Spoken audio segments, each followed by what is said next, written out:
Hello and welcome. So we're just doing a quick, or I'm just doing a quick test stream. The mission is going to be that we're hoping to do a state of the market once a month live test stream. And I'm just testing out all of my settings, testing out kind of what it sounds like, what it looks like, and whether it can be successful or not, and see how many people are actually interested in this stuff. So we do have a proposal coming up. Which is going to be for the stage 4, I believe, of the video proposal with Excess, myself, and probably some others, hopefully. And this is just something we thought we might be able to add to the proposal and actually see if we can get greater engagement for our videos. So the idea with this is that we'd come on and we'd talk about things that have happened throughout the month, talk about articles, both in traditional industries, in society, and also the crypto industries, and then relate them back to Decred. And obviously, there's so much that Decred does, and there's so much that it can infiltrate, that it's actually really important that you see the real life use cases and possibly the way in which it can go forward. So the format for this will hopefully be obviously live stream once a month, and then we'll bring up the slides, and we'll talk about any of the articles that we've found. So in this one, I'm just going to roughly go through them, and hopefully we'll kind of put this together properly. But at this moment, I'm just testing my internet stream to make sure that my voice is in time. Make sure that obviously there's no glitch in there. Make sure that my internet connection can actually handle it, and just so that I can find my way around the software, because there's actually quite a complex scenario here. So there's actually quite a lot that goes into putting these streams together. So I've got a Google Meet open, I've got the YouTube live stream open, I've got a whole bunch of notes and articles and video cameras and complexity. So it actually does take a little bit of time. So before we kind of add this to the proposal, and before we kind of go forward, we just want to make sure that it's actually feasible. Previous to this, I did do a quick test run, and it did look okay. So it's just making sure that consistently we can work through this. So the kind of articles that we're going to be looking at, and this is the one that X has come up with first, talking about the way in which the internal revenue in the United States is taxing people that hold crypto. So this is happening in a few different ways. So people that mine in the United States have got these kind of tax regulations inserted upon them. People that stake, and also people that trade. Now, one of the biggest problems that most people are having with this is the fact that they are expected to calculate their returns every year. So each year mine come through on April 5th, I think it is, but we're meant to do our returns. Now, the problem is if you're a long-time holder like myself, where I don't intend to kind of sell for many years to come, it's almost impossible for me to understand how much my fiat return is going to be. And this is basically what this is saying, that they've had to give a massive amount of or not massive really, but they're kind of inquiring as to if they could do it differently. So rather than taking it out every year and having to pay your returns for trading and staking and mining, that maybe you'll be able to do it once that goes to fiat. So once you kind of settle out in fiat currency, but whether that's dollar or whether that's pound, that makes a logical sense, because obviously the crypto market is so volatile. Like last year, we had these massive ups where you would have paid 1,000% in terms of profits, and obviously your tax deductible would have been roughly 25% of that. And then this year we've realized almost as much in losses. So until it goes to a fiat currency, it's almost impossible to say. And in terms of transparency, this actually makes a lot of sense. For me, I have no problem with paying my tax. I believe that society needs to kind of cumulatively come together, and as long as those taxes are going towards meaningful things, I actually have no problem with that. But it does make logical sense for me that I could hold on to my crypto, and then once I bring it back to fiat, maybe to pay some bills or whatever, at that particular moment is when I pay my taxes on that realized. It's actually a realized loss at that point, because once you take it out of the market, it's gone. So it doesn't really work like traditional markets. It actually works in a slightly different way. The only other way, as I specified down below a little bit, the only other way is if those profits were realized in a singular currency like Tezos or Decred or Bitcoin. So once you finalize out a trade, so once you move from Ethereum to Bitcoin or whatever, it's at that point when you kind of say to yourself, right, but I now have to pay the government in Bitcoin or whatever. And that kind of makes sense because, obviously that would be the final statement, but that would open up a whole can of worms. Firstly, it would have to be a legal tender. And the chances of people like America and England making Bitcoin, Ethereum, all those into legal tenders is pretty slim actually. Because then it would kind of say, right, now we don't have to do everything in pounds. And for most of us, that's some of not the whole premises. I've personally, I don't have a problem with the pound, apart from the fact they keep printing so much of it, and same with the dollar. And that's why I go towards Decred, because I want to store my value. I'm at a point in my life and my children's life where I want to store generational wealth. And pound is never going to do that for me. And one of the reasons why I came to crypto in the first place is because I realized that, my money from the business that I've run and from the work that I do gets drained so much. And even in property, we're seeing with this inflation at the moment, the way that the property can kind of tumble as well. And over the next year, we're going to see this. The fact that the interest rates are now going up, is a clear signal that they want this market to turn around. So you can't store in pounds, you can't store in property.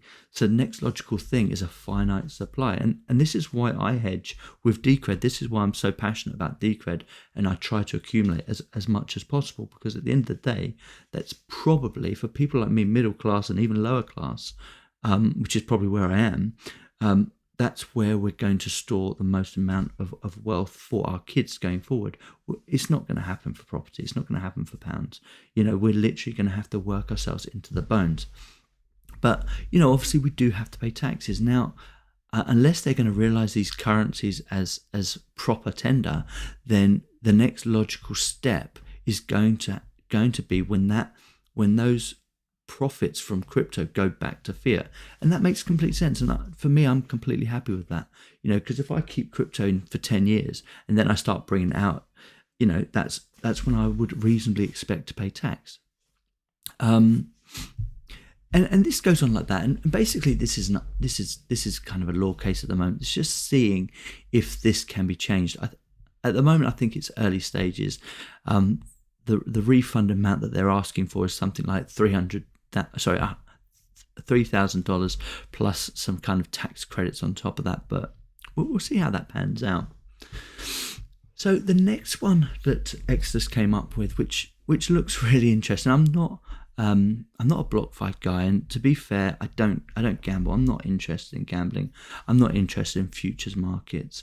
I was reading a book the other day about the silver market and the way in which I've forgotten their names now, but a few people were speculating in the silver market, and they'd accumulated millions of ounces in silver, and then the price was going up, and then as it turned, they literally lost everything. And this goes back over the history of silver, and it's a really interesting book actually. And this is what this reminds me of. So this person here who's horrified with what was the name? Bitfinex, I think it was. BlockFi loans. I've lost it. It was here just a minute ago. Maybe it was BlockFi. I think it might have been Bitfinex or something like that, where he'd put down 600K's worth of BTC as collateral, which I equated to 15 BTC, and then he's paying a loan of 300,000. He didn't specify how he's paying that £300,000 loan, whether that's in further Bitcoin or whether that's in dollars. And then all of a sudden, because his coins were mixed in a previous transaction, the loan got called. But he still, and one of his big complaints was down here. They called it like a minute before the price skyrocketed, so that he realized a whole bunch of losses and had to pay back loads and lost half of his Bitcoin. And then it rocketed, and he was basically suggesting that these are the games they play, and of course they are. If you're going into BlockFi loans and you're going into, it's basically a casino. If you are using leverage and you are trying to make profits out of these people, they're not going to make it easy for you. They don't care about you. You're basically gambling. They want your Bitcoin. They want your Decred. You are just you're just a player at the casino, and the casino has their own rules. And if they want to change those rules, they're allowed to. And it's no different than the ETF market. If things start getting away from them, they bring in the regulators and basically crush anyone that kind of goes against what the regulators are trying to do, or people that have got big bets that are going to pay off. And we saw this last year with GameStop, didn't we? So yeah, I mean, it's interesting. Like I said, I don't gamble, so I'm not really too interested in this. And I think if you are doing this stuff, it probably is going to be a losing trail for you if you are kind of betting on kind of leverage and putting collateral down. Yeah, I mean the main point of this is because they had the coins had been mixed, like privately mixed, and the ownership of those coins was no longer traceable, that it became a fraudulent affair. That's what they were basically trying to say, is because somebody that held the coins before them had mixed them on this platform here, BISC. It basically made their coins obsolete. And I guess this is the point that Exodus was trying to make, is because Decred is, I forget what the numbers was, I think it was like 80% of all the coins now. That might be a bit too high, to be fair. Because 80% of the coins have been staked, mixed, is that now we have a fungible coin, whereas Bitcoin or BTC is no longer fungible because it has to go through the centralized exchanges, and in centralized exchanges, due to their know your customers and all the regulations that they have to go through, are not allowed to accept coins that have been used in privacy mixing. Whereas with the Decred protocol, that's built in, and it's this idea of fungibility, where if you've got 21 million coins, every single one of those coins has to be treated fairly. It has to be treated the same. So one BTC is worth one BTC. It's not like, oh, that one's been privately mixed, so it's actually worth nothing, or it's worth less, which is what they're trying to advocate towards. In that we can't have that, really. So as a fungible project, every coin has to be treated the same. You shouldn't be looking at, oh, your coins have been mixed on BISC, so now you can't participate in this particular thing, or you can't filter those coins through the centralized exchange. And it's one of the reasons that Decred is moving towards their decentralized exchange. And if you do have this problem, it may interest you to know, if you chuck them through the DCR DEX for Decred and then back into Bitcoin, the fees are ridiculously low. Well, the fees are non-existent. The only fees you're going to pay is the mining fee, which obviously changes on Bitcoin. But once you've done that, those coins become fresh and they become new. So it's a really interesting thing, because obviously you can change your Bitcoin for Decred, you can mix your Decred, and then you can change Decred back into BTC. Basically making sure that your coins are fresh, they're yours, and the traceability on them becomes a lot harder. And it's an interesting thing, and you see that as one of the use cases for DCR DEX. Now, I'm not advocating that fraudulent behavior should be done that way, but certainly if your coins are no longer spendable, that might be a way forward. And once again, because Decred offers that, and it's going to be built into the wallet real soon, then it's a massive prospect. And then finally, the DAO. So I've been reading and listening to a lot of people talking about DAOs lately, and a lot of it is ridiculous nonsense. And they're talking about, how are we going to get around the regulations? How are we going to show our our fees? How's this particular DAO going to report to their tax requirements? And the reason I think it's ridiculous is because it's not the DAO that has to say their reportings. It's the individual. And this is like the very first article that we were talking about with the inland revenue, where if you are earning money and then putting it back into pound, yes, of course you should declare your earnings. But a DAO would never have to do that. A DAO is just a piece of software that's holding a piece of money. And the only reason a decentralized autonomous organization would worry about this is if they weren't decentralized, if somebody was holding the keys. Excuse me. Now, in many respects, you could say that about Decred. At the moment, the treasury is held by Company Zero. Once this next upgrade goes through, and hopefully all the code is working now, where we had a little problem before, that will now be a two-factor authentication. So, yes, Company Zero will hold one of the keys and their key will author a transaction, but it won't be until the stakeholders vote on that transaction that it can go through. And this is where it becomes really interesting. So Company Zero would not be able to get their hands on that money, so it's not their money. It belongs to the stakeholders. So as far as autonomy goes, it's not the DAO that's going to have to do reporting. It's going to be the individuals. So it kind of like they talk about it as if, oh yeah, but we've got this and we're spending it this way, but you're not. It's the individual that works for the DAO that would have those reporting requirements. And I just felt this interesting. It keeps going on about kind of, are they really decentralized? And for the vast majority of these things, they are not decentralized. They're literally held, and one person's dealing them out. Wherever there's a foundation, there's normally somebody dealing the money out. And the best we can hope for, probably for the next 5-10 years, is that there's a plan in place that moves the project towards decentralization. So, for instance, Decred's project is that the first step is that we will move the treasury into a twofold key. So, Company Zero has one key, and the stakeholders have the final key. And without both of those verifications, that it can't go through.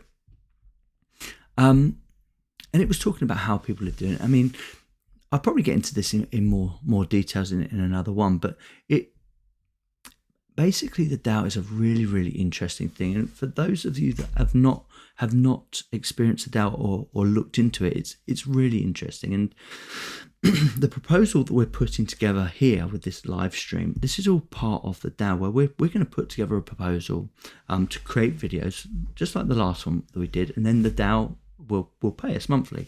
And there are certain specifications that we have to meet. Firstly, the stakeholders have to agree that they want to pay us, and that what we're going to do is reasonable. And then after we do that, then we have to go through a number of factors after that to make sure that we've produced the material, and then our kind of project leads, then they'll check the work to make sure that it's to the standard worth paying for. So it kind of works like a traditional organization, but at no point do those kind of project leads actually touch the money. They're literally just verifying that these steps have been taken place. Now, in a perfect DAO, those project leads probably wouldn't exist. It would probably be all kind of technologically done, where you submit your work, the computer checks it, signs it off, and so on. But we're miles away from that. That's something for long into the future. So at the moment, you have these structural elements in place to make sure that the money's being spent correctly and it's being spent on the things that it's meant to be spent on. And the Decred system is kind of second to none in this. And as they move forward step by step into more decentralization, you'll start to see that these prospects are absolutely massive. And the fact that you have money to spend on things that matter to the community is really important.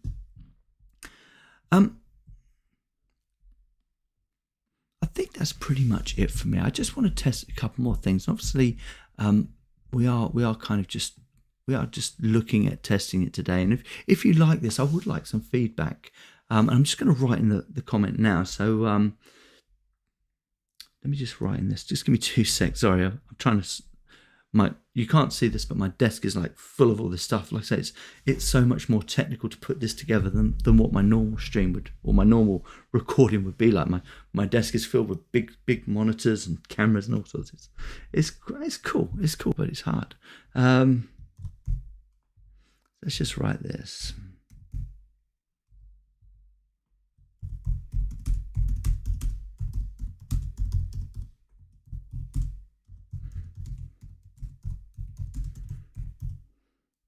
So if you are watching, and I think we've got a couple of people watching, if you're watching, it'd be lovely to have your response to that. Obviously, this is a test stream, but if you have any thoughts, if you can hear the audio, if the audio is in time, if it's too quiet, too loud, if the camera doesn't look quite right, it'd be great to get your opinions. Finally, if you think it's worthwhile doing a monthly stream based on looking at articles in the media. The hope is that both myself and Exodus will be doing this, so we can kind of batter more ideas against each other rather than me just sitting here talking. And it would also be great to have guests as well, so that we can look at articles, we can look at what's going on, and we can pull in more opinions. So I hope you like that. Once again, if you have any feedback, it'd be great to hear from you guys. Other than that, I'll see you guys next time.